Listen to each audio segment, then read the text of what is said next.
আমি অসুস্থ, খুবই অসুস্থ এবং 2 ঘন্টা সময় নিয়ে হসপিটালে আজকে। এই কারণে এখানে আমি যাদের কাছে রাজনীতি শিখছি সেই রকমের লোক আছে। আমার বড় ভাই আছে 2 জন, আমার সাথী আছে কয়েকজন, যাদের সাথে মুক্তিযুদ্ধ করেছি তারা আছে। তো যে কোনো অপরাধী থাক আর না থাক এটা বিচার্য বিষয়, কিন্তু আইনগত সুবিধা পাওয়া এবং সমর্থন দেওয়া এটা একটা আইনজীবীর নৈতিক অধিকার, এবং যে কোনো নাগরিকের আইনগত সুবিধা পাওয়া এটা নৈতিক অধিকার। আপনাদেরকে আরেকটা কথা আমি স্মরণ করিয়ে দিই, সেটা হলো বিগত 16 বছরে সাইবার ক্রাইম ট্রাইব্যুনালে যত মামলা হয়েছে সম্ভবত সারা বাংলাদেশে আমার চেয়ে বেশি কেউ পড়ে না, এবং সব সাংবাদিকের বিরুদ্ধে যেখানে যত মামলা হয়েছে সব কিন্তু আমি বিনা পয়সায় বিনা পারিশ্রমিকে সেই লড়াইটা চালিয়ে নিয়েছি এবং উদ্ধারই করেছি। আমি আপনাদের কাছে কিছু চাই না, কিন্তু চাই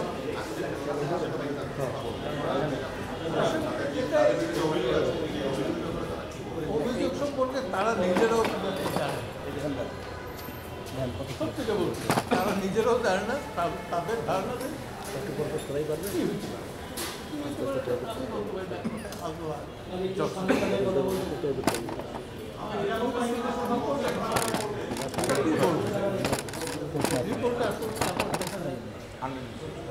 আন্ডার ইনভেস্টিগেশন আছে।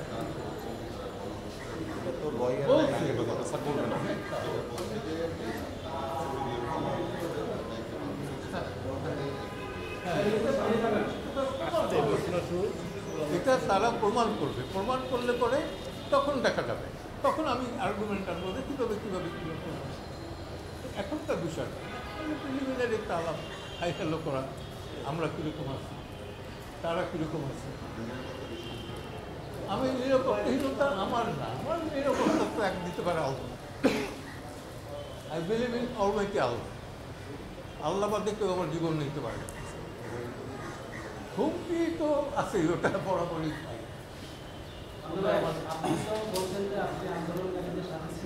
হ্যাঁ হ্যাঁ,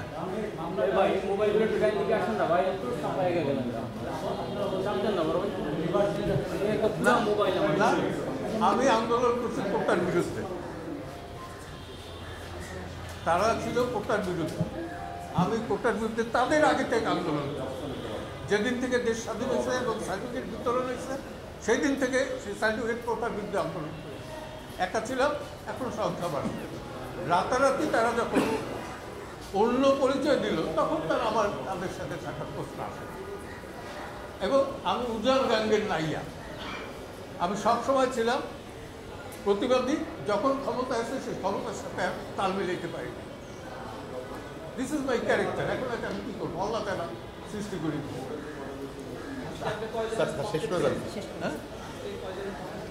আমি বলছি যে এখানে সবাইকে আমি চিনি, কম বেশি সবাই পক্ষে।